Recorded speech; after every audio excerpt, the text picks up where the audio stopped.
Department, the director of the Riches Project, and my association with this is I'm the editor of the Florida Historical Report. We're happy to have you here for the 12th annual Jerrell H. Shofner lecture on Florida history and culture. Let me say just a few words because I see some faces here I haven't seen before. So let me say a few words about the lecture and its origins. The lecture series is an outreach of the Florida Historical Quarterly, which is the peer-reviewed scholarly publication of the Florida Historical Society. The offices of the Quarterly are in the History Department and here at UCF, and the Society headquarters are in Keynote. The Florida Historical Quarterly launched its 100th volume of the publication in 2021, and Dr. Frank's special issue was the first issue of the 100th volume of the Quarterly. And that was an important milestone for the Society and I think for Florida history. The FHQ came to UCF from the University of Florida in the mid-1990s. Dr. Shofner was the chair of the department at that time, and he served as the interim editor for the Quarterly until an editor was hired. The lecture series was named in his honor for his contributions to Florida history, and they were considerable. I was just talking with Barbara Gannon this week, who worked on Reconstruction history. And I was just talking to her this week, and we both were talking about how, his work, even his earliest work, which was published in the 1970s, when you read it today, it's like it was written yesterday. It is that relevant. He was a very far-thinking scholar. So he was honored for his work on Florida history, his work as editor, his scholarship, and his service as the past president of the Historical Society. When the lecture series was launched in 2013, it was a standalone event, and it went that way until 2022. And in 2022, when the FHS annual meeting and symposium moved to UCF, this Shofner lecture became the feature of that event, of that conference. There are several people that we need to thank today, because organizing an event like this is not a one-person operation. You need lots of people to help. We want to thank the Department of History and the College of Arts and Humanities, who have consistently partnered with the Florida Historical Quarterly to make the lectures possible. There are a number of individuals even that we need to give special thanks to as well. Starting with Jeff Moore, who's the Dean of College of Arts and Sciences, Arts and Humanities, who is a staunch supporter of the work of the Quarterly and the work of the Florida Historical Society. Associate Deans Lyman Brody and Peter Larson, who have championed the FHQ and the Shofner Lecture every day during the 19 years I've served as editor. I've been grateful to them. Heather Gibson provided her valuable support in publicizing the Florida Historical Society meeting and the Shofner Lecture. The new, starting this fall, chair of the History Department, Ryan Miller, jumped right in with his support. Some of you know, because you were there. He presented a paper in one of today's conference sessions and will introduce the Shofner lecturer. Sire Ambrosecchio always smooths the way through the large and small challenges that beset every event of this size. Jessica Oldham and Katarina Monroe, who you've seen walking around today and making your visit to UCF easier, did the heavy lifting in making the arrangements for both the conference and the Shofner lecture. Thank you so much for everything you do. And finally, I want to recognize several people in the audience. So when I call your name or ask if you're part of a group, ask you to stand, please do so. Dr. Ben Broke-Markle is the Executive Director of the Florida Historical Society. Dr. Mike Denham is President of the Florida Historical Society and Professor of History at Florida Southern College, and I think he had to leave early. So if there are members of the Board of Directors of the Florida Historical Society, if you're a member of the Board of Directors, please stand.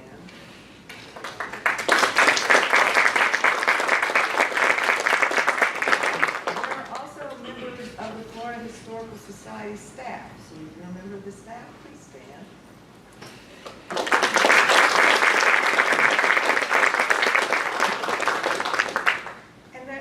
So many student volunteers today. They've been in the rooms to help with the technology. They help people find where they need to go. So if you volunteered today, would you please stand? We owe a special thanks to you.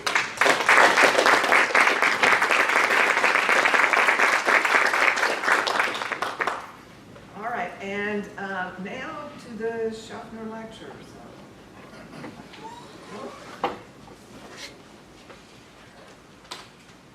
Thank you so much. Good afternoon. My name is Brian Craig Miller. I'm the new professor of history and chair of the department.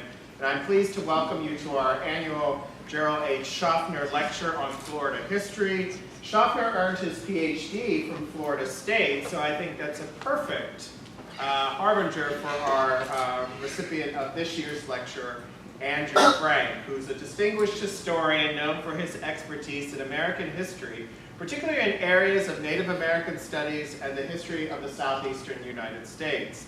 At Florida State University, he is the Alan Morris Professor of History and Director of the Native American and Indigenous Studies Center. He has contributed significantly to our understanding of the complex interactions between indigenous peoples and European settlers, exploring themes of cultural exchange, conflict, and resilience. His scholarship is characterized by meticulous research and a commitment to highlighting underrepresented narratives in history. His books include Before the Pioneers, Indians, Settlers, Slaves, and the Founding of Miami, published by the University Press of Florida, and Creeks and Southerners, Biculturalism on the Early American Frontier, published by the University of Nebraska Press. His extensive publications also include a historical atlas, 4 edited collections, over 24 articles and chapters in edited collections, and dozens of entries in numerous historical encyclopedias. As an educator, he has inspired countless students to engage critically with the past, fostering a deeper appreciation for the diverse tapestry of American history. Don't just take my word for it. When I was writing this introduction, I decided to look up Professor Frank on a few sources that many of our students use. Rate My Professor and Reddit, where students have called Dr. Frank awesome, great, and this was my favorite one. As a disclaimer, I love history. And that said, I had history teachers that suck serious wind. Dr. Frank is not one of them. Although one student noted that he would not recommend his classes if you were not fond of typing.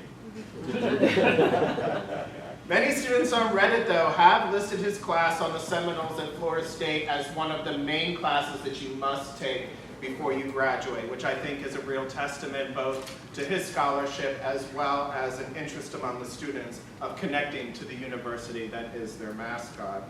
His work on the Seminoles is part of his forthcoming book, Those Who Camp at a Distance, The Seminoles and Indians of Florida, and his lecture today is entitled Seminoles and, I'm going to screw this up, I'm going to try my best, Seminoles and Miccosukees as First Floridians and Indigenous History of the Yugnee-Fuskee. Dr. Frank, the floor is yours.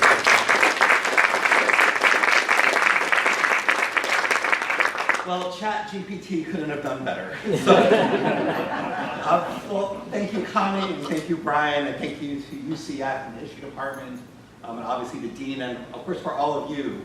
So to give up an afternoon on what is like a gorgeous day in Orlando, I really appreciate it. It is the end of a week of multiple storms and hopefully it's a little bit of calm.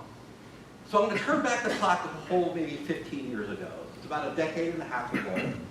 I was on the Big Cypress Reservation leading a group of teachers. And we had a week-long seminar to talk about Seminole history and Seminole culture. And what better place could there be to talk about Seminole history and Seminole culture than on a Seminole reservation underneath a Seminole chickee. Brimming with the self-confidence of a recently hired faculty member at a Research One university and a decade or so of archival work under my belt, I stood off to the side as a Seminole woman who shared my last name of Frank talk with the teachers. And they talked, and she made fry bread, and it was delicious, both listening to the conversation and the food that I had in front of me. And as I stood and as I watched, this young boy, I'm going to guess between 8 and 10, he comes up to me and he starts the conversation. Young Justin says to me, I Googled you. You should know that I'm Calusa. And he pointed to a shell necklace around his neck. And candidly, what went through my head was, I've seen that shell necklace at gas stations, fishing shops, art stores. And I dismissed him. But he wanted me to know that he was Calusa. Like more distinguished scholars before me, I listened with just more than a hair of skepticism. He shared his truth, his belief that he had Calusa ancestors and his ancestors had lived in South Florida in what one scholar called since the time before memory. And I was not convinced. Like all the scholars that came before me, at least those that I was assigned or that I read, I drew comfort in the belief that I knew better than the people that I wrote about. I knew that the Seminoles, and for today's talk I'll include the Miccosukees, their neighbors and their kin to the south, as part of the same. I knew that the Seminoles and the Miccosukees were descendant of the Muskogees, or the Creeks. And they, like all Floridians, were newcomers to the peninsula. And for a few generations, scholars were rather unified in their shared assumption that the Seminoles were what one scholar called colonies that broke off from the Creek Confederacy in Georgia through a series of waves and ultimately moved south to the depopulated wetlands and prairies of Florida. I was no different, and I shared and retold various academic truths. I emphasized the eradication or erasure of the indigenous communities that predated the Spanish, rattling off the names of the Calusa, the Tequesa, the Timucua, the Apalachee, the Tocobaga, the Timucua. I pointed to the devastating effects of slave raids, epidemics, and warfare, and I frequently even rattled off the names of the last Native Americans in Florida. We knew their number, I think it was 63. We had the boats, their lists of the occupants. I was confident. We knew the name of the last Timucuan in Florida, all the demographic details. I was right. Indeed, I explained that Florida needed to be repopulated before Andrew Jackson and the United States could worry about what they would later call the Indian problem. Seminoles, I confidently explained and confidently shared, came from the Spanish term cimarron, a term for wild, domesticated animals that reveal the Seminole status as, quote, wild away or runaway or wild. I pointed to Ahaya, or cowkeeper, the Creek Indian who moved from Georgia into Florida, into the Alachua area in the 18th century and became, according to many scholars, the very first Seminole when he started taking Spanish cows that had been abandoned and making it his own. I pointed to Osceola, and at Florida State he is everywhere. But I pointed to Osceola, the famed 19th century warrior who hailed from Alabama, from a town not too far from the Florida border, but from Alabama. And I emphasized the Muskogee-speaking Creek speakers at the Brighton Reservation, that is one of the largest Seminole reservations, a community of cow herders that became known as Cow Creeks. Indeed, my own academic career migrated from a Muskogean focus, my book Creeks and Southerners was about the Muskogees, to a Seminole focus, as my own migration to South Florida when I took a job at Florida Atlantic led me to think, wow, how hard can it be to go from being a scholar of Muskogee to a scholar of Seminoles after one is just a continuation of the other. For all of these details, I had good company. For starters, I drew upon the comfort and knowledge that William Sturdivant, of all people, the acclaimed University of Chicago anthropologist who edited the Smithsonian's Handbook of North American Indians, who I think had 80 PhD students, like an unfathomable number of students, served as president of the American Anthropological Association, the American Ethnological Association, and the American Society for Ethnohistory, my intellectual home.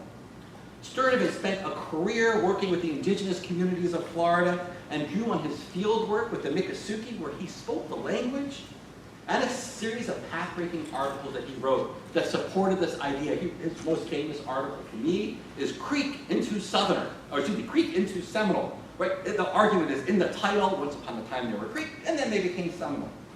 That article introduced the term ethnogenesis to the Academy, at least to the Academy of the American South. And he used the Seminoles to do so. So, like, I was comfortable telling Justin, not out loud, but in my heart, thank you, but no. I leaned on the writings of James Covington when I used the term colonies or waves of migration. I leaned on Stephen Hahn, a good friend, when I used the term Seminolization to describe that process. I leaned on Jerrell when I described the barren and widowed land of early Florida. And I leaned on Lee Wright, the scholar of Native Americans at Florida State before I got there, who connected Creeks and Seminoles into the title of his book, his most famous book.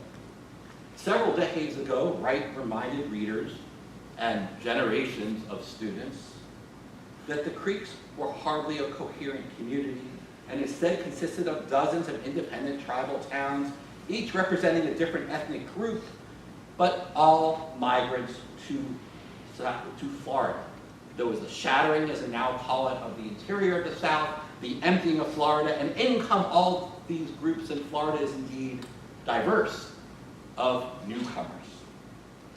When the Creeks fled into Florida, he taught us the diversity of the past came with them. The diversity of Florida's Indian and indigenous communities simply reflected the waves of these new Native American migrants from across the Southeast, a process that resulted in the creation of migration of newcomers who would become known as Seminoles, Miccosukees, Tallahassees, Alachua, all groups that would later become known either as Seminoles or Miccosukees, because they would indeed converge again in the future.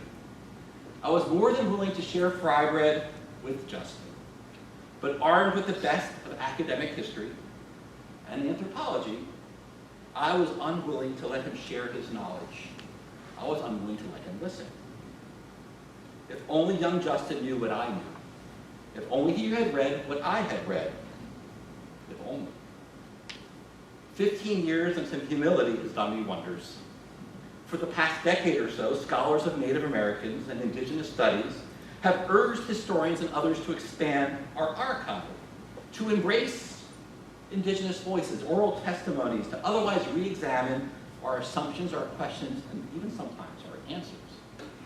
So I go back to the Indigenous archive. Now, I can't go back and reintroduce myself to Justin. That conversation is gone. We have bumped into each other a few times since, and our conversations have been quite cordial. But he is no longer the young preteen, willing to share his truths with outsiders.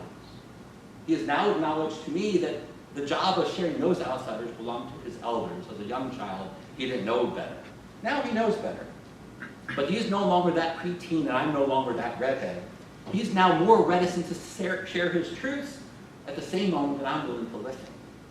So now that he's in his 20s, he cedes authority to others, and so now my conversations are to go back, not just to this archive, but to this one. To go back and start looking closer at the evidence that we have for the truth that I was so dismissive of. So let me be as clear as I can. Modern Seminoles do not deny that most members of their tribe descend from the Muskogee or Creek migrants. The folks at Brighton are indeed Cow Creeks.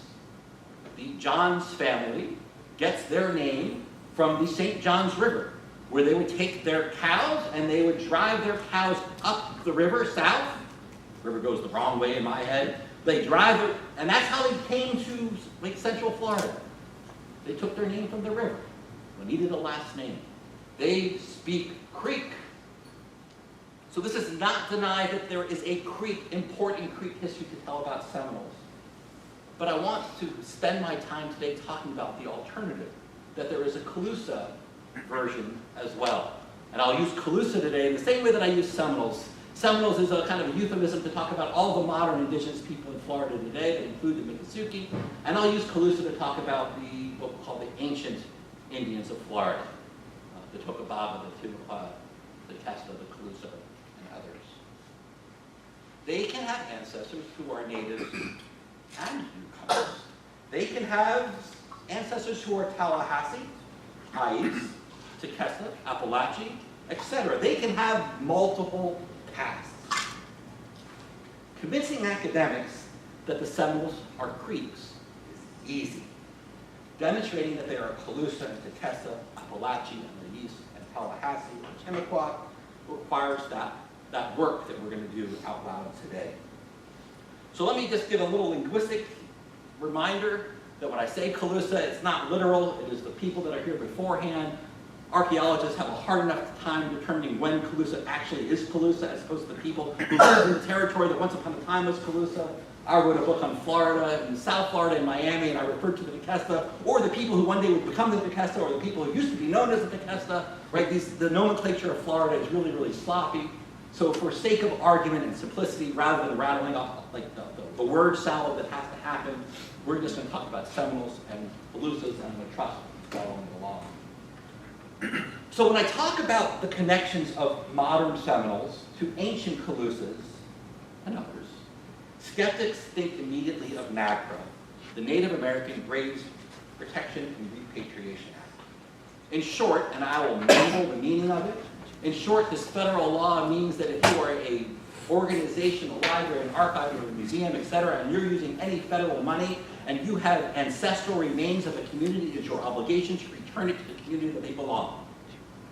Which means that the Seminoles' claims to Tequesta or Calusa provides their mechanism, one of their mechanisms, to get ancestors home to them. And there are lots of folks who are resistant to this idea. You can just Google NAGPRA and the debate, right? We can understand the ethics of wanting to bury one's ancestors, and the scientists say, but we have things to learn, and they're not related anyway. And the people who run NAGPRA keep changing the regulations to kind of close the loophole. But there are lots of folks who say when Seminoles in the modern world say that they are Calusa, it is simply an excuse.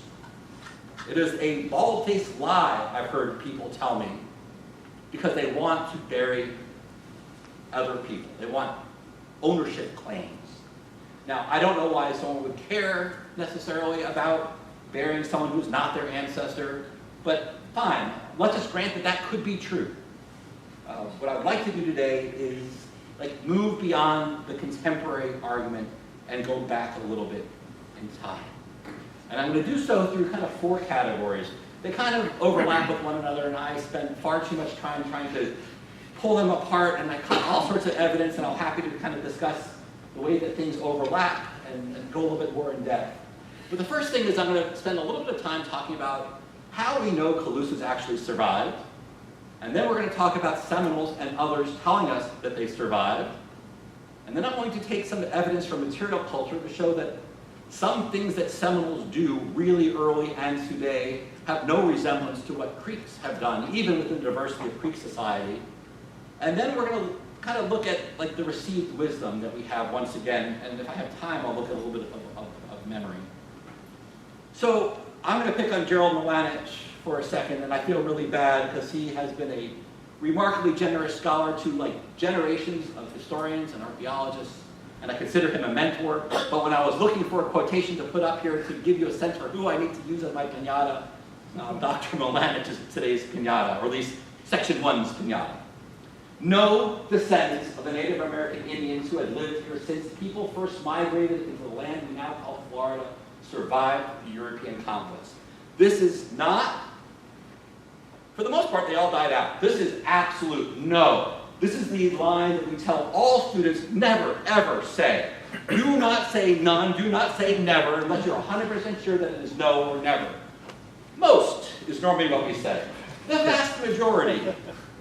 Usually, right, there's all the caveats we do in writing. There's no caveat. And Milanich is not creating this. He's not the creator of this idea. He is the recipient of it, and he is disseminating it to the public, or at least the academic public. And so hone in on some evidence. So this is a really, really large, wonderful map. It is a composite map. What we're going to be concerned with is the part on the bottom, Florida. Thomas Nairn was a slaver, a raider. He is coming out of Carolina, the English colony. He partners with the Yamasee Indians in the early 1700s, 1707. And he takes a group of Yamasee Indians. He's the only non-Yamasee on the trip. And they leave Jacksonville and they go down that same river that the Johns family had been using. And they make their way down and they do a slave raid. Now, Nairn's words are used throughout the secondary literature to demonstrate the eradication of natives in Florida. Because Nairn gives the smoking gun quotations, and historians like me love quotations. And 3 of them is a fact. And he writes, there are no inhabitants left. The English treated the wild coast of Florida like a labor pool, seizing natives at will. One quote, 2 quote, I'm almost there. I'm almost at the point where I can just shut the book and call it a day. We, the Indians and the colonists, have these past 2 years been entirely knifing all the Indian towns in Florida. And I apologize for the language, but this is the language we have. Now, the best part about this, you can start, if you look closely, you can see the south bounds of Carolina, good ground on the top. The south bounds of Carolina is like a dotted line, Florida going up. And if you look closer, you can see that there's some letters there, A, B, C, D, E, F, G, and it goes down. So from A to N. And I'm not going to read all the guide. The guide is on the bottom. If anyone wants the PowerPoint, I'll send you the slide. So they find their way moving south along the St. John's. It empties out kind of close to here. Then they walk, which is probably not the smartest choice, through places with things called sawgrass. And they go a slave catching. That's the path that they take. They get to K, they're basically right around Miccosukees, and they take 29 slaves. They go a little bit further, they take 33 slaves. And for those of you who don't know, the Indian slave trade captures thousands of slaves out of Florida and tens of thousands out of the American South. And they disappear into the Atlantic slave trade. And ultimately, this slave trading comes to an end, and African slavery becomes like the sole source of enslavement. But for a while, African slaves are still the majority, but Indian slaves were part of that marketplace. They get to M, and it's here they took and killed 33 men. The same day, a very numerous body of Indians came. Right? Against them, they being but 33 men, yet put them presently to flight, they having no arms but harpoons made of iron and fish bones. Nairn then concludes, time to go home. They had captured all they could capture. Now, I'm thinking in my head, this is a really long way to go, and in the end, they're going home with a few dozen. It is a success, but this is a tremendous amount of work for this type of raid. They've gone hundreds of miles, they've gotten a few dozen slaves. The next raid, they go to the Keys, and then for the most part, the raids of South Florida come to an end. Nairn writes, our forces entirely broke and ruined the strength of the Spaniards in Florida, destroyed the whole country, burnt the towns, brought all the Indians who were not killed or made slaves into our territories, so there not remains now so much as one village with 10 houses in it in all of Florida. So even here we have a hint that maybe there are people who survived, but for the most part, no one is there until you look really closely.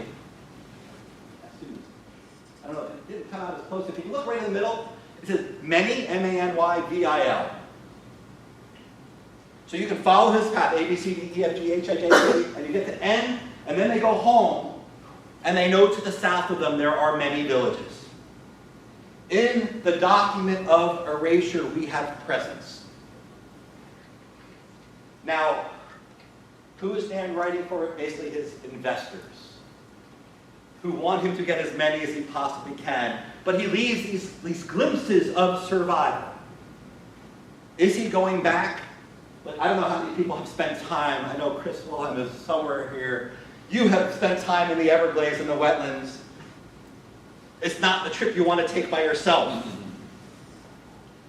Right? To go through that sawgrass on the hopes of finding the villages.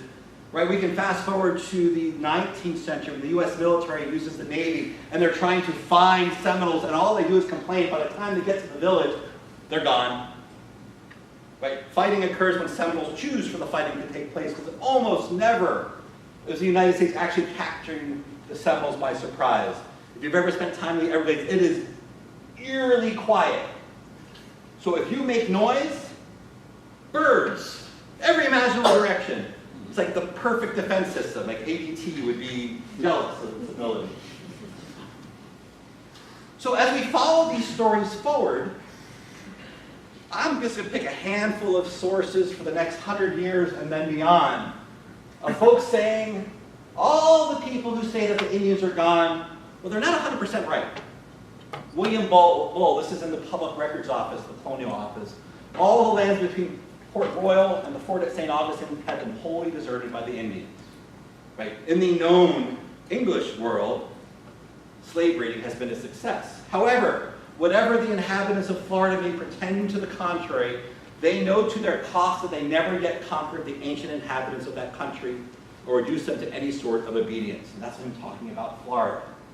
So there where it is easy to reach, there where the Yamasee can get to, or where Nairn can reach, the work of eradication is complete. That which is difficult, complete enough. Now, I circled many villages here, and we can fast forward now to 1890. Now, this is like the worst historical evidence on the face of the earth, because a tremendous amount of time goes by. But in 1890, Clay Macaulay comes down from the Smithsonian to find out, well, there was all these wars that took place. Where are the Seminoles today? And he goes down and he maps where they are. And these are the clusters of the settlements of Seminoles. Each have between 6 and 12 or so kind of clusters of families clustered around these 5 different areas. And lo and behold, Big Cypress. Kind of precisely where the raids were going beforehand, where the many villages probably wound up, where the people who talk about them being Calusa are from. No clue. Go forward, this is Roy Nash in the 1930s. Go even further south, he finds villages, these would be Miccosukees, pointing to the same thing. And they all speak about them being there for much longer than the stories of migration would have us believe. Now, as a historian, if someone were to just put these two maps and say, see, like, there's more than a missing link here. And we're supposed to be skeptical, and I am skeptical, and I can't yet quite connect the dots in the way that we want to connect the dots. But what I'm fairly confident about is that the eradication of the Calusa was not nearly as complete as the eradication of the Creeks was not nearly as complete, or the eradication of the Mississippian people before that was never nearly as complete as we thought. That there were survivors. And when the Spanish said they evacuated all of Florida, they meant they evacuated all of the missions in Florida, not the inhabitants of Florida. No one went through the sawgrass to find who was there. At the end of the Second Seminole War and the Third Seminole War, the United States guessed at how many natives were left. They couldn't actually do a census. If they could count them, they could capture them. And obviously, they did it. And now we can come all the way up to the present, and this is their map of where they are. And it feels uncomfortably familiar. So either these are the places that no one could reach, and it's a coincidence, or these are the places where normally when people move, they move on to property that they already had or they're familiar with.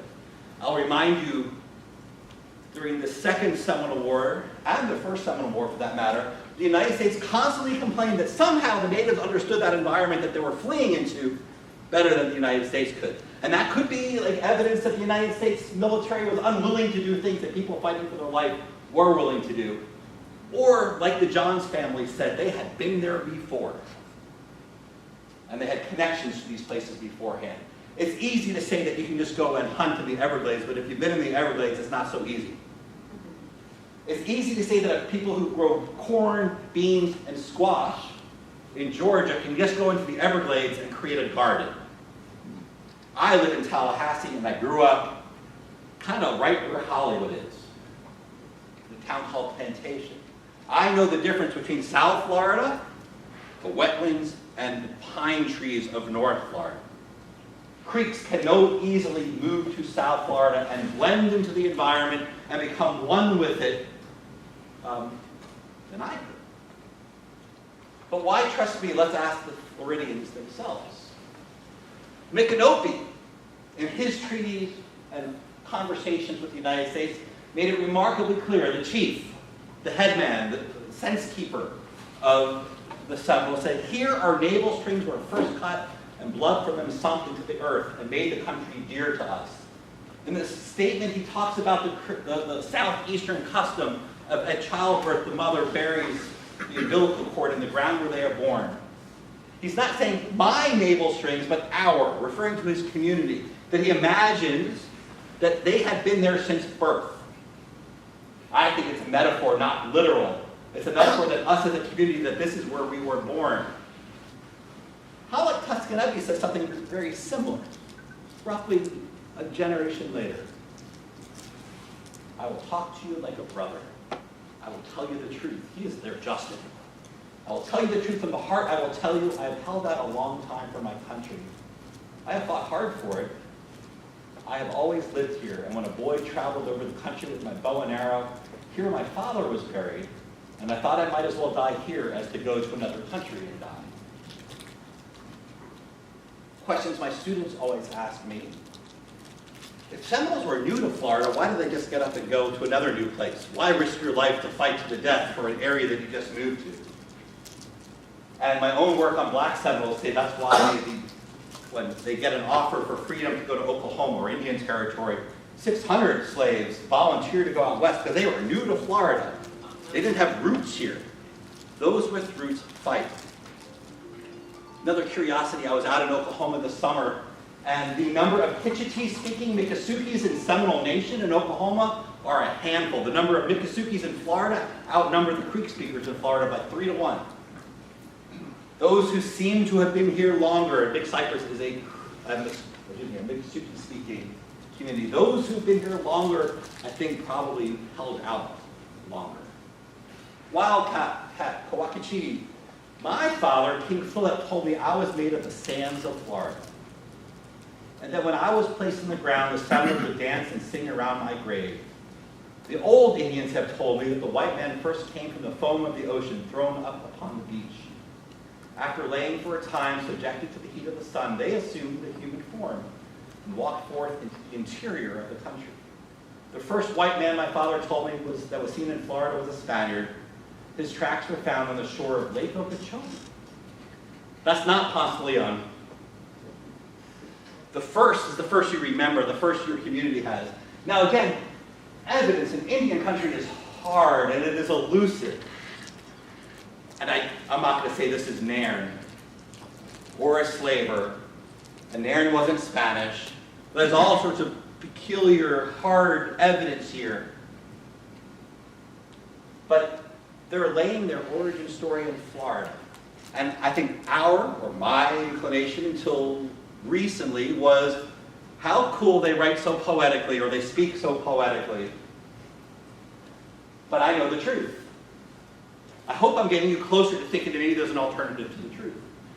William Bartram, a name that most of us are probably familiar with, he refers to cowkeeper coming to Florida, Ahaya, the guy who goes to Alachua, coming here and conquering and nearly exterminating the Indians that are here in the 50s and 60s. William Bartram writes this a few years later. Wildcat, a different Wildcat, 3 generations later, in 1896, reports an informant that the Seminoles descend from giants 6 to 8 feet tall who had always lived here. Now I see the 6 to 8 feet tall and I'm like, 8 feet tall. Then again, I have no idea how I would say how tall someone is in the unit of measurement without a ruler.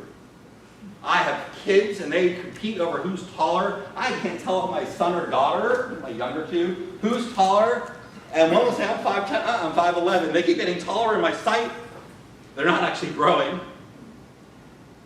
I also know that the Timucua in northeast Florida, according to the archaeological sites, were unusually large. They had a very high protein diet. You can go to the, whatever it's called, the Fountain of Youth site where they have an archaeological thing. They make a big deal about how tall the Timucua were. I don't understand the science, truthfully. I'm just going to have to trust them. Again, not great evidence, but it's peculiar. And they're talking about descendants, forget the 6 to 8 feet tall, that's like the crazy part of the source, but we descend from people who've always been here. And we can take this up to the present. Before NAGPRA, before the resources that gaming provides Native communities that would allow them to spend their own money to reinter ancestors.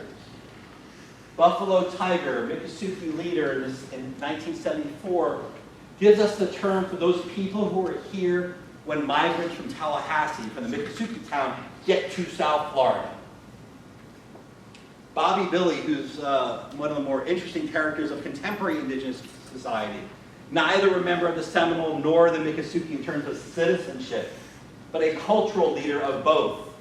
He was offered citizenship in both, but to join a tribe would be a sign of surrender. He was not about to surrender. He talks about the Seminole people did not come from the creek, they came from the earth. And again, all Native communities think they come from the earth. Every community says they come from the earth.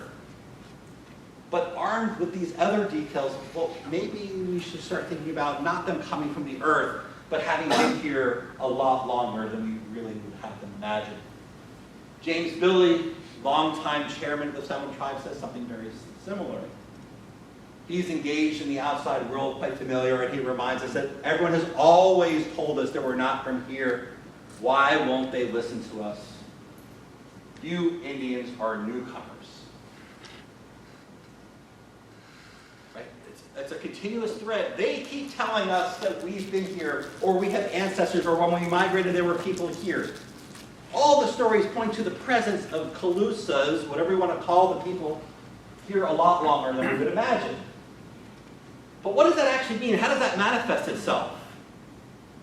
In the 1930s, an ethnomusicologist comes to South Florida to record the songs. Now, for those of you who are unfamiliar, there's this motif in Indian history that Indians are always about to die out. There's like every 10 years there's a crisis. If they drain the Everglades, then Indians can't possibly survive. If X happens, they can't possibly survive. Sometimes it's with sadness, sometimes it's with joy, but outsiders are always presuming that Indians are about to disappear. And Francis Densmore comes to Florida to record their songs before they are no longer sung. You gotta get them down. Time Life had a series of records that you could buy the songs of the Navajo, the Apache. Unfortunately, they don't have the Seminole. But I've been buying them on eBay. Right? Old 45s. Right? That's in the 50s, thinking that, oh, we just can get these old things, but they're just not going to be here anymore. I feel really sad. Of course, Native people are still here. Densmore comes across a song called the Calusa Corn Dance.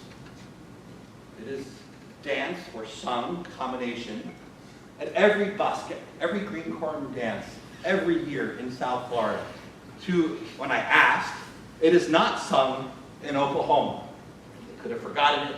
They could have chosen not to sing it. But it is sung in both Miccosukees and Muskogee communities in Florida, Seminole and Miccosukees. And they say it was learned from the mountain men, which is a great phrase. Mountains in Florida, mound builders in Florida, middens in Florida, shell mounds along the coast where the Calusa live, of Caloosahatchee along the river. Maybe. Long ago, the Seminole and the Calusa camped near one another, and the people of each camp visited freely in the other, learning songs and joining in the dancing. Later they fought, and the Seminole defeated the Calusa. That's what Densmore gets told. It's a different version of connection, one of conquest, but connection nonetheless. We can talk about kunti, a native plant in Florida. It's kind of like a famine food. I don't know if you can buy it at Whole Foods because it's gluten-free. Basically, it's tuberous, and you pull the whole plant out, and it's like oddly shaped roots, but it's like, it's big. And you can grind it, soak it, keep soaking it. It's poisonous. So you have to soak it to get the toxins out. That's what this image on the lower left is. You soak, you dry, you soak, you dry. Ultimately, the toxins are all gone. I believe the magic number is 8 times you have to soak it for the toxins to go. And then you have a flour that you can knead together with water, throw into hot fat and make fry bread. You can put it into a stew to thicken it. It grows in Florida. It does not grow in the interior of where the Creeks lived in Georgia. It grows along the coast of Georgia, like in Savannah. And so maybe when the Creeks were pushed off the east coast of Georgia, they retained the knowledge on how to harvest coontie, but more likely, folks came to Florida. They saw coontie being made. When the Spaniards see coontie for the first time, they remark at it. This is like in the early 1500s, they're talking about coontie as being like the common food that is there. And by the time the Seminole Wars are taking place, the very first ones, the first writings in the 19th century, the United States officers are referring to coontie as being the major source of like agricultural calories. Right? They're eating bear and alligator and deer. But there's no corn being grown in South Florida.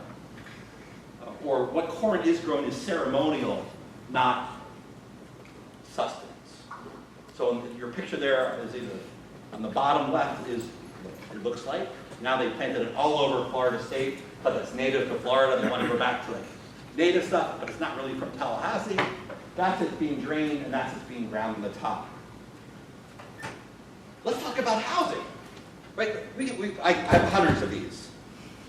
Chickee is the word that Seminoles and Miccosukees share in each house. Bartram leaves us this wonderful version of what a Creek house looks like. Bartram saw lots of Creek houses, Muskogee houses. We have lots of descriptions of it. And they tend to be rectangular in shape. And the roofs are normally thatched, but lots of different types of roofs. In the 1830s, we get a different version, but it's kind of similar. This is north of Gainesville. This is a drawing done between Gainesville and Lake City. And then we go to the 1890s, and there are 2 different versions. The one on the bottom right is called Chipko's house. It feels and looks kind of similar to what Bartram drew. And then the Chickee, which is now the most common version. There was a picture, I probably should have included, there was a picture of the hurricane that just came through in St. Pete. And the only thing standing on the lot was a Chickee. House had been swept away. And the Chickee was still standing. Seminoles say that Chickees, they learned to make it from the people who were here. And it seems a simple structure. I've heard people refer to it as a tiki hut. And they scorn at the idea that in Broward, Palm Beach, and Miami-Dade, if a tribal member designs and creates a Chickee for you, it is technically up to code. And they say, oh, it's woke culture gone awry, even though it predates the idea of wokeness. Everything's woke culture gone awry. Or they learned it from people who had figured this out and practiced it and changed it and adjusted it over a very long period of time. When we read descriptions of Calusa and Tequesta homes, they're often round with the thatch huts and sometimes rectangular. On the Miami River, there are 2 archaeological sites, and one of them is called the Miami Circle, which imagines us to think that everything must be circles, circles, circles. And indeed, if you have it like a pine tree and it's a sapling, you can get it into the ground and you can bend it, and a circle is kind of an obvious way of doing it. But if you go up the Miami River, almost all the sites become rectangles. So it's kind of both. There are other tantalizing clues. I had a phone call a couple days ago with Alejandra Yugnee-Fuskee, who's a really phenomenal historian, and she's dealing with the Timucua language. A language that is no longer with us. Like we have Timucua sources, but no speakers. And a group of scholars is trying to not revive it to make it a living language, but learn it so they can understand more about the past. And she tells me 2 things. The word halato is a Timucua word, not a Creek word. And the number of halata micos or Billy Bowlegs, which is English name that some of us know. Haladamiko is his native name. Somehow it's Timucua. How does that name get to Florida? Or South Florida? I've been told that there are food taboos in these Timucua sources that the Creeks don't have. But the Seminoles and Miccosukees sheepishly admit to have. Right? Information that is not public. But we have conversations. Do you know anything about frogs? Or fill in the blank, why? And, well, this is what this source says. And then they laugh. Right? I'm not privy to most of the world that they occupy. It is their right to keep what they want secret from me. But there are these moments of, I don't know, coincidence.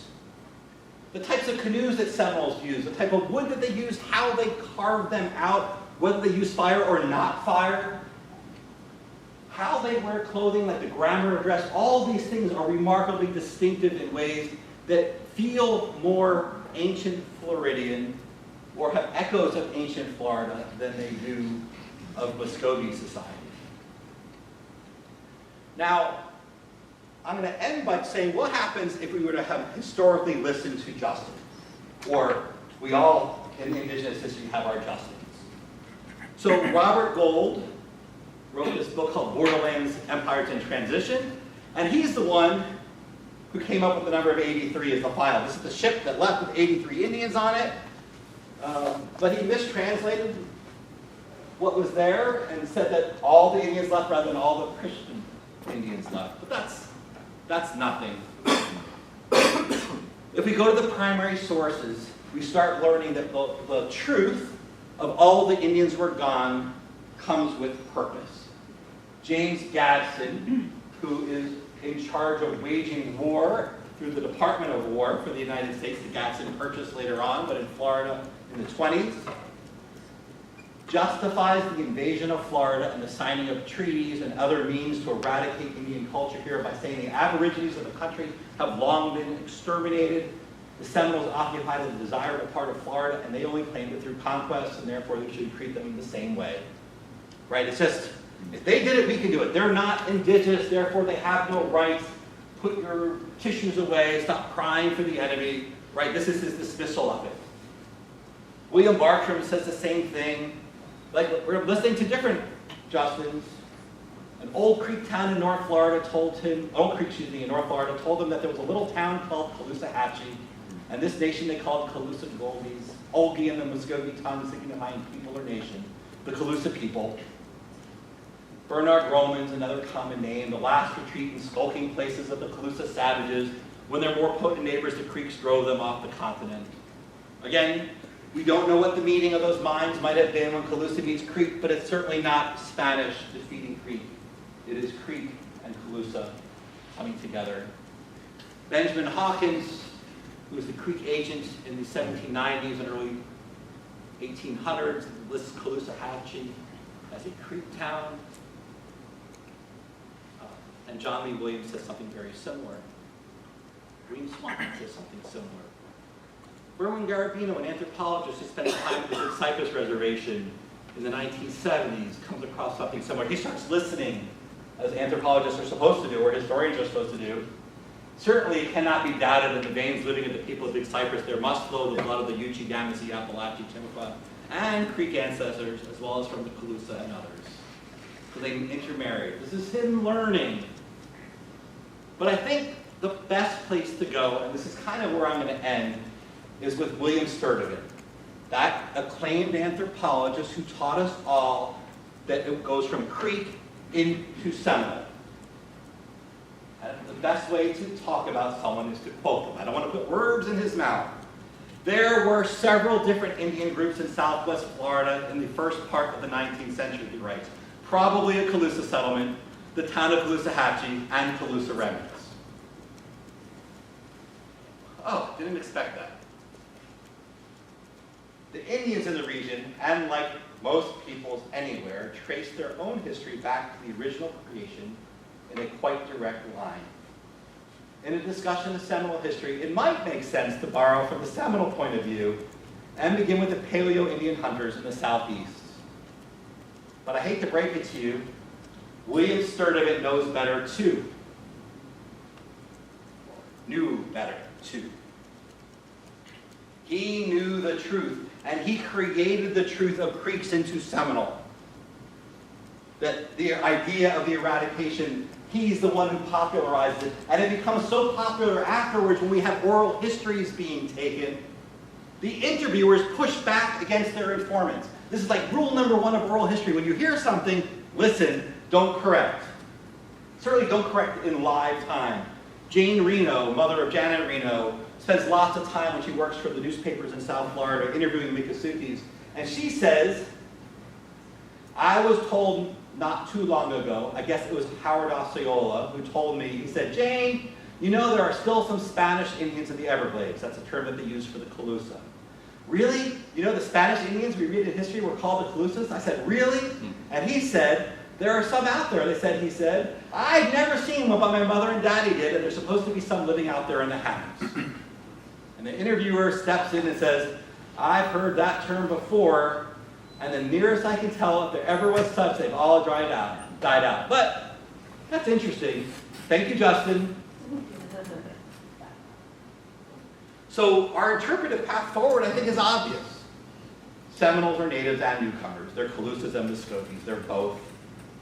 And we can have an argument and a discussion and a fruitful debate amongst historians or with indigenous communities as to where we put the weight and how many are what, and where do certain traditions and customs come from. But the idea of an empty Florida isn't probably right. So over the last decade, there's been a dispute at the Castillo de San Marcos, where on their website and on a plaque on the site, they write the Seminoles are not an indigenous tribe originally native to Florida, but are an amalgamated group called by a series of historic events. And the Seminoles and the Miccosukees and Bobby Billy, that independent, have spent hours and months and tears trying to get them to change, and there is no change. So I did my edited version. I X'd things out and I added some words, and I don't know how much harder it would be to say the Seminoles descend from the indigenous peoples like the Calusa, who were originally native to Florida, and many Indian ancient peoples from across the southeast who have come together as a result of this series of historic events. It's not very wonderful and clear, but wow, people can come from lots of different places all at once. And now we go all the way back to the beginning.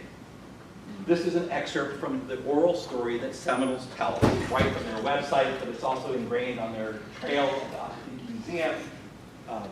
Betty Mae Tiger Jumper tells a similar version on her Legends of the Seminoles. There's like you can download her telling it, she's now deceased. And she tells the story, or they tell the story, basically once upon a time the Creator had all the animals inside a shell on the top of a mound, or a mountain.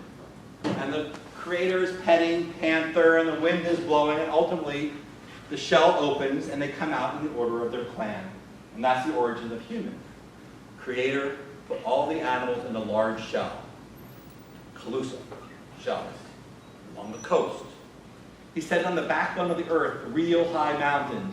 Now, if there are any native South Floridians in the room, if you can remember what the world looked like before you saw an actual mountain, I remember going over the bridges that go over the small canals of South Florida. I remember Mount Trashmore. There are all sorts of things in South Florida. Oh my God, that's like 30 feet tall.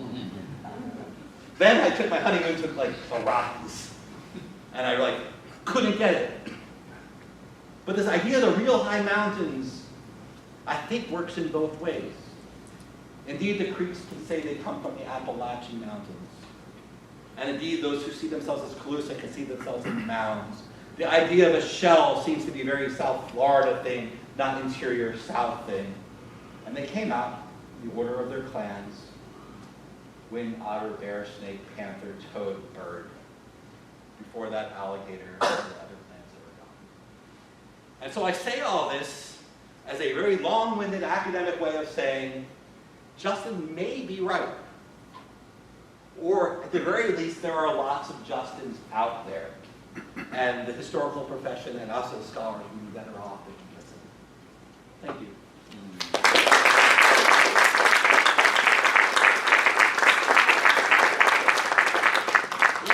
open for questions and criticisms and thoughts.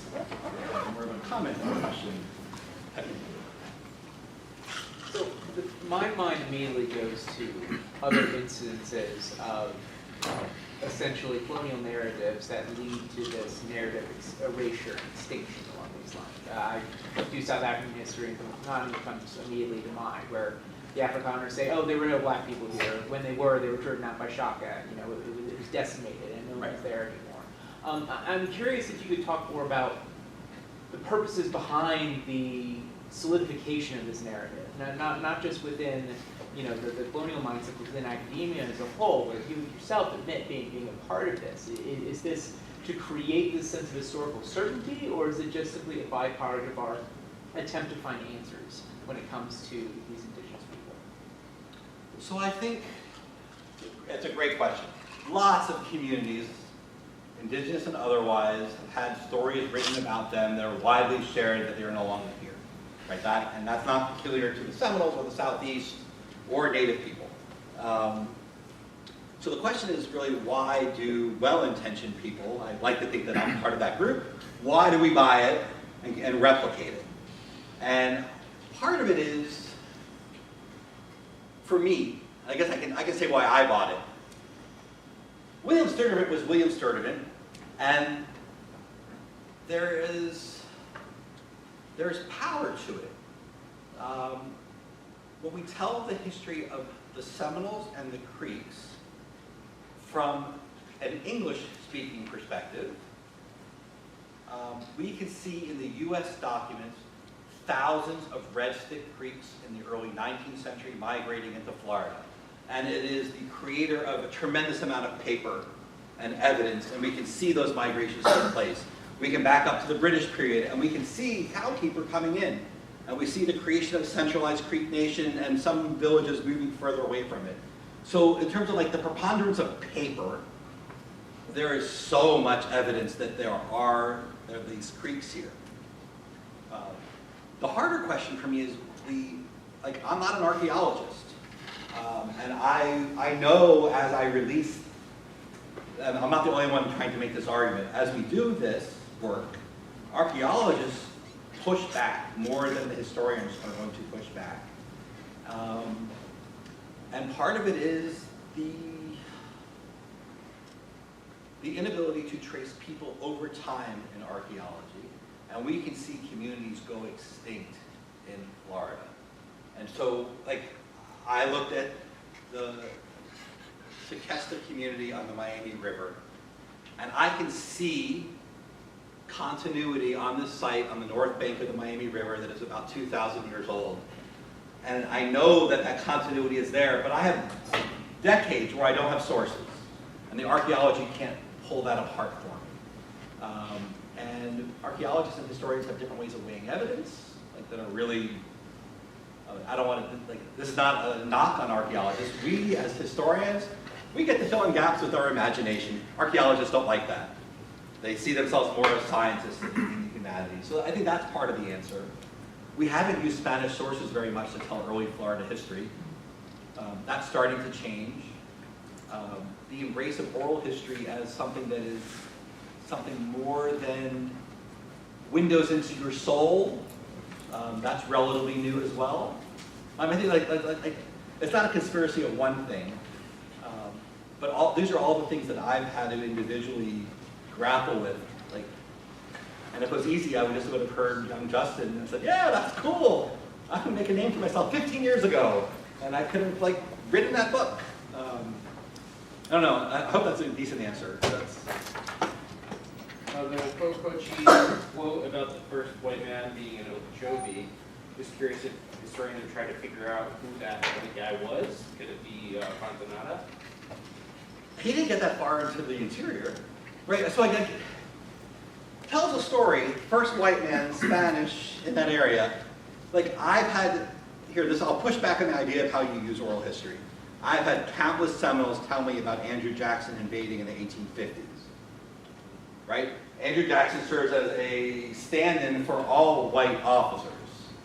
So Spaniard, I don't know if it's Spaniard, but so for me, the literal, or the part where I feel almost comfortable, is that there is a early meeting in the interior near Lake Okeechobee. It could be Nairn, who was not Spanish. It could have been one of many raiders. It could have been a missionary. There were some missionaries that went up New River in Fort Lauderdale or the Miami River down further south than that. There's Cypress Creek that kind of goes that way as well, that missionaries went up. So maybe, but there's no way to take that source, which is like barely an episode, and try to attach it to the historic record. Like archaeologists and historians, this is like one of those moments of tension. Archaeologists spend years trying to find De Soto's trail as it exists on the ground. Like, where did De Soto actually go? And you need to find it. Candidly, I'm good with the map. Even if it's wrong, the details don't particularly matter to you in the way that I don't care. I shouldn't say this out loud. I don't really care on the exact part of the map, but if you're an archaeologist and you're trying to pull stuff out of the ground or measure things, you need to have the precise location. I just need to know he went pretty far in the interior and he did horrible things, and that's good enough for me, right? So connecting the written source, Evan, don't laugh. Like the written source and your archaeological source, like they don't speak the same language to get to that level of precision. I wish. What are the implications you think this telling of history can impact the discipline, as well as Indigenous studies, and the Indigenous communities here in Florida? So let me do the easier part of what can it do for Indigenous studies. I think it already has. I don't think I'm late to the game, but I'm not at the front of the game either.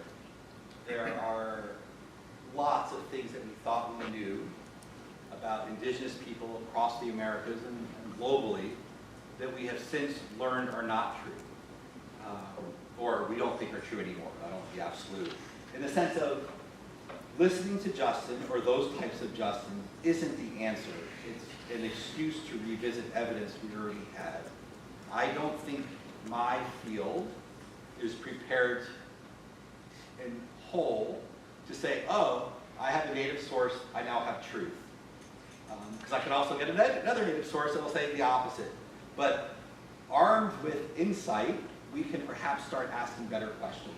And we can see those types of questions being answered often through very traditional sources. Right? Me going back to the Nairn map, this Nairn map is all over the place. I didn't find the map, I just borrowed someone else's map. I just looked at it with a different level of skepticism. And there's many villages, and I don't know why it was missed. But A through N is really compelling, right? We actually have a narrative of a slave raid, which is really, really rare. And that's really the shiny object. And still, for me, it's remembering that conversation with Justin. And truthfully, I had that conversation and I forgot about it for a while. And then I had another conversation with someone else, like, I should probably maybe start paying attention. And then as I'm teaching, I see these things. So now the implications for modern Seminoles, so NAGPRA regulations are changing. They don't need to make these connections anymore. Now geography can serve as a proxy for culture.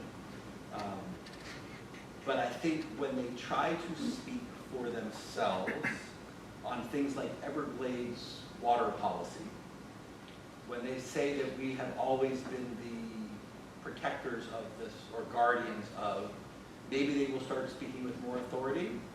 I'm not convinced that's the case. I still think people will try to find a way to diminish it. I have diminished expectations for how non-academics accept what academics say, and less confidence in how non-natives accept what natives say. But there is an element of maybe what we do changes our willingness to dismiss native voices. Not just about this one. They have disagreements with the conventional wisdom on a whole host of things. And again, I don't know if they're right about all those things or some of those things, but maybe this starts the conversation in that direction. Or continues the conversation.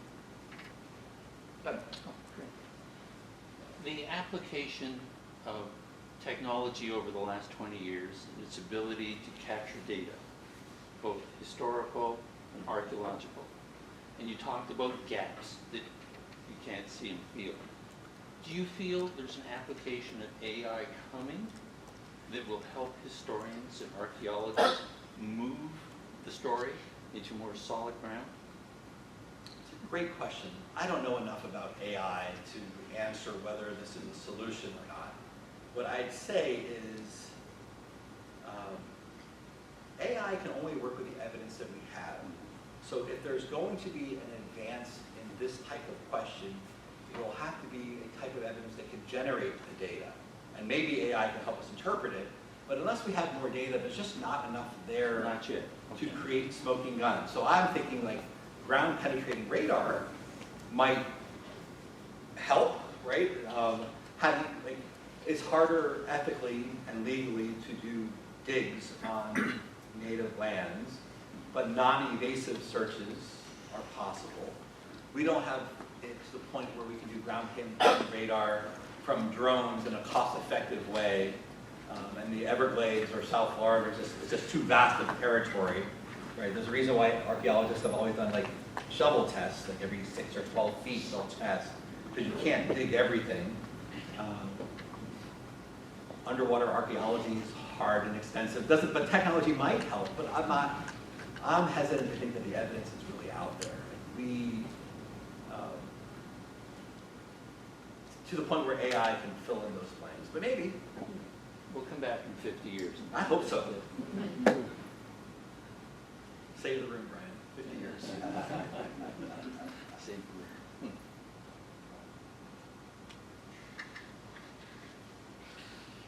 So there's a Seminole rights activist from the 20s, Minnie Moore Wilson.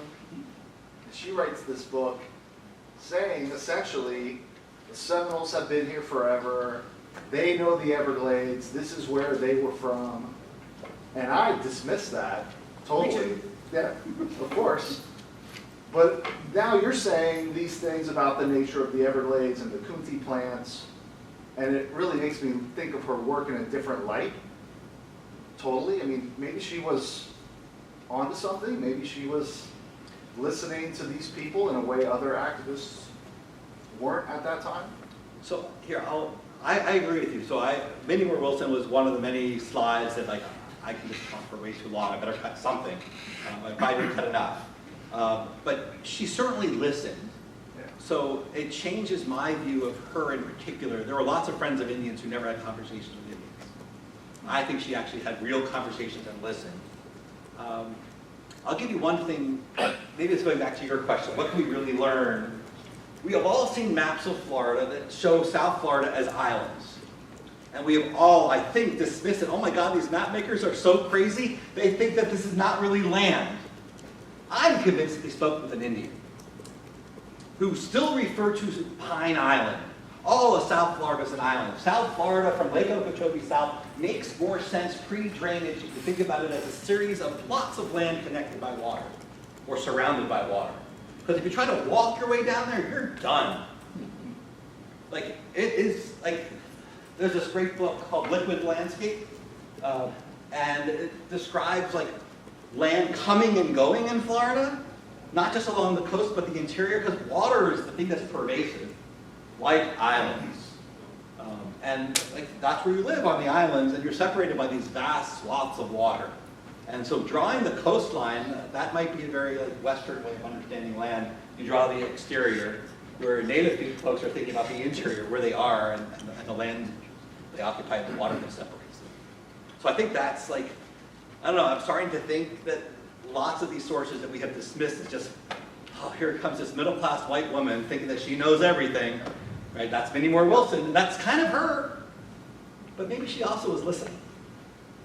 I mean, Jane Wood was listening, similar type of thing.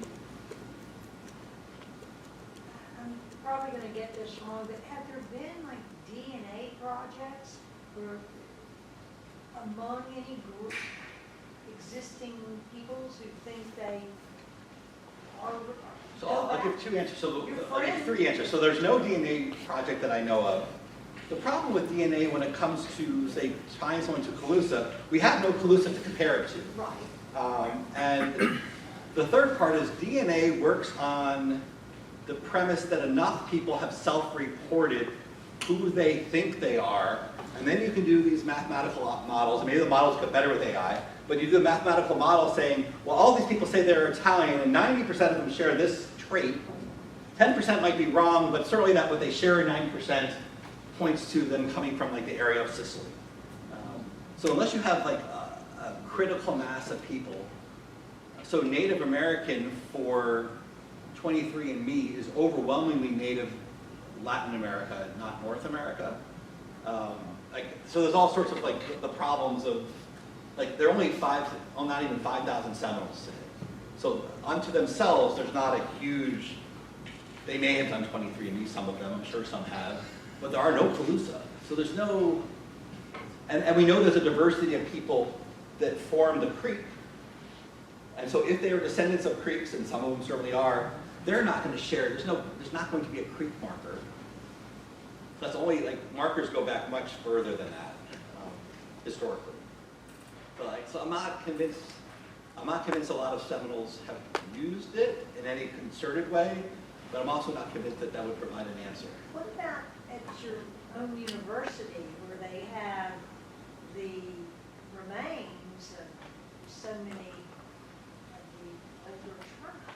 All I right, mean, so is it now that there is NAGPRA, all of the ancestors that belong to tribes are in the process, it's basically we're on a moratorium.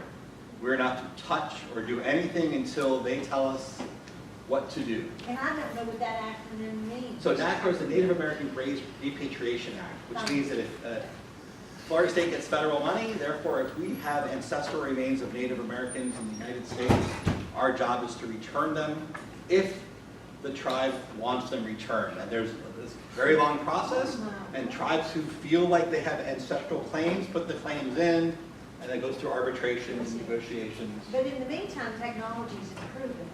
Right, but they're in boxes as designed or articulated by tribal partners, and there's no work being done. And there's not much DNA, right? In Florida, I know of one site, which is the Windover collection that has DNA. And that doesn't mean that it's such a small sample number of people in a particular area. We don't know if they're connected with Calusa or not Calusa. That's the only, there may be another, but that's the one that I know of. Andrew, I had one problem. I read that quote and I thought to myself, this could be my cynical, I was in Washington South. That guy ran into 29 people and 33 and said everyone in South Florida was dead. I didn't buy it for 1 minute. I thought he was like, this is the worst job ever, going through southern Florida in the heat without air conditioning, which of course is they didn't know. I just didn't even buy it at all. It was absurd to think that he had that knowledge. And everything I read after was like, no. It sounded to me like a letter you write your boss when you don't want to go back somewhere and say we can't sell in western Oklahoma because we don't like the, I didn't buy it. Is that all they based it on? No, there are hundreds of documents like this. Okay. Right, they're preponderance of evidence that we have. Right, if my job here today was to tell you that the Calusas are all gone, it would be easy and I could talk for days. And there'd be a new source, one after the other after the other. I'd say also that no one, Denise Bosey is probably the exception, no one reads Nairn as, this is a story that I'm going to tell. Instead, for the most part, we are looking at hundreds of stories, looking for the quotations and the evidence. Yeah. I know the Indians are gone, where's the quote? Now we say it.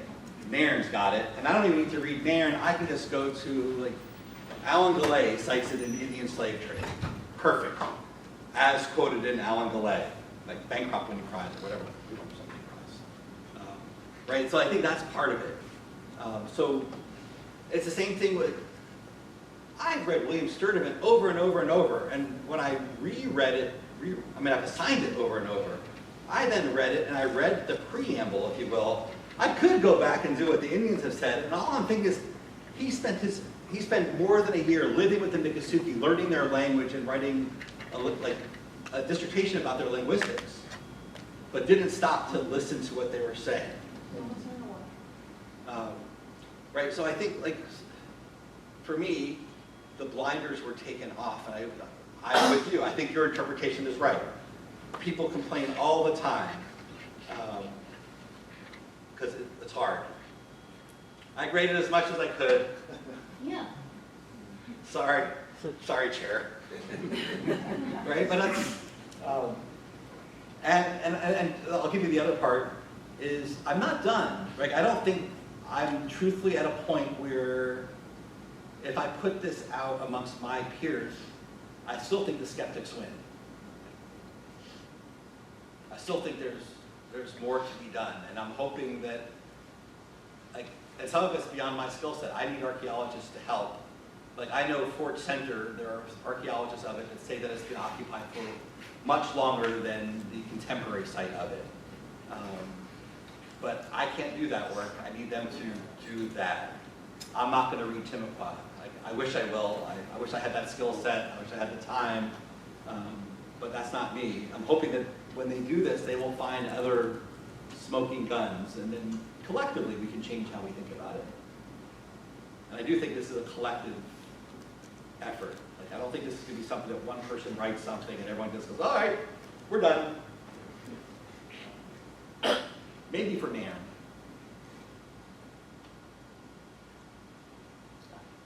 So, if I'm understanding right, most of these sources are about Seminoles that are still in Florida. But I'm wondering what, if any, distinction is coming from the sources, oral traditions that are being recorded by the Seminoles who moved or were moved to Oklahoma. All right, so the Seminole Nation in Oklahoma, right, so all the sources that I laid out for you today up till 1820-ish, those are shared ancestors. So it's really the folks after that. And there are a few there, but they claim Wildcat too, and Coahuila, that Wildcat leaves Florida, goes to Mexico, and some of his ancestors go up to Oklahoma, Indian Territory. I don't think he actually is Florida Seminole. At least he may leave family members behind, but no one younger than him. Like, he leaves cousins and nephews, or nephews go with him. The Seminole Nation, what I've read so far in the brief conversations that I've had, they talk about, like, the story that they try to tell us how they reestablished themselves in the West. They are not occupied with this. But there are far fewer Hitchiti speakers than Muskogee Creek speakers. There are more Hitchiti speakers amongst the Creeks in Oklahoma than there are amongst the Seminoles, which I can't quite explain. I can try to guess, but I can't explain. Right? So the division in Florida is peculiar. The Seminole tribe is much bigger than the Miccosukees tribe. 4,800 or so to like maybe 400 and something. So like a magnitude of 10. But the majority of Seminoles speak Miccosukee, or come from Miccosukee-speaking ancestry. That's not the case in Oklahoma. And for me, that's like one of the, it's a question. I don't know if this answers that question. Like, why are these demographic differences so different? Like, that's a question that's in my head that one day I'm going to try to figure out, or I'll get a grad student to do it, and I don't have to worry about it. Like, if anyone's looking for a dissertation, there you go. But it's a peculiarity. But it may be that the Miccosukees were in Florida, or enough of them were in Florida much longer than the Creek migrants. At least the Seminole Creek migrants. Right, I'll give you one other example. So Osceola is a Muskogee. He comes to Florida and becomes one of the many leaders of resistance, but he joins with Miccosukees as the resistance. So people get confused, they want to call him Miccosukee because he's always traveling and walking around fighting alongside Miccosukee speakers, but he's not a Miccosukee speaker. Muskogee, at least in terms of his origins. So I got that. Anyway. So I'm curious. I'll say I've walked away from what you have to say. That the Calusa were in Florida, that Florida was in it, and so on. And my question is, and if you don't mind my asking, what do you think there's left to be done to overcome the skeptics? Is that even possible? Well, I mean, there will always be skeptics. The question is, what do we have to do to overcome the skeptics? The big question that I have in my head is, what do those meetings look like? I'm convinced, I don't think it's, I don't think it's hard to convince people that the Calusa were still here. The story looks very different if, as some sources say, Creeks come in, exterminate the Calusas. That's not the same thing as the Creeks come in and there's some fighting and there's some marriage and there's some blending and there's, right, it could be the whole repertoire. And how we figure that out, I think, matters to how we understand this story. And so you can say you have, in the sense of, here, this will be a bad analogy. I don't want to say that the United States has Native American origins because the English came, the Spanish came, and the French came and conquered the Indians, and therefore we have Indian roots. Right? That would change the meaning, I think, of what the story that we're trying to figure out would be. So if it's a story of conquest, like natives conquering other natives, that's a very different type of story. So that's like, I mean, I can think of a lot of questions, but that's, for me, that's the big one. And I don't know how to get to that yet, but we will. Thank you.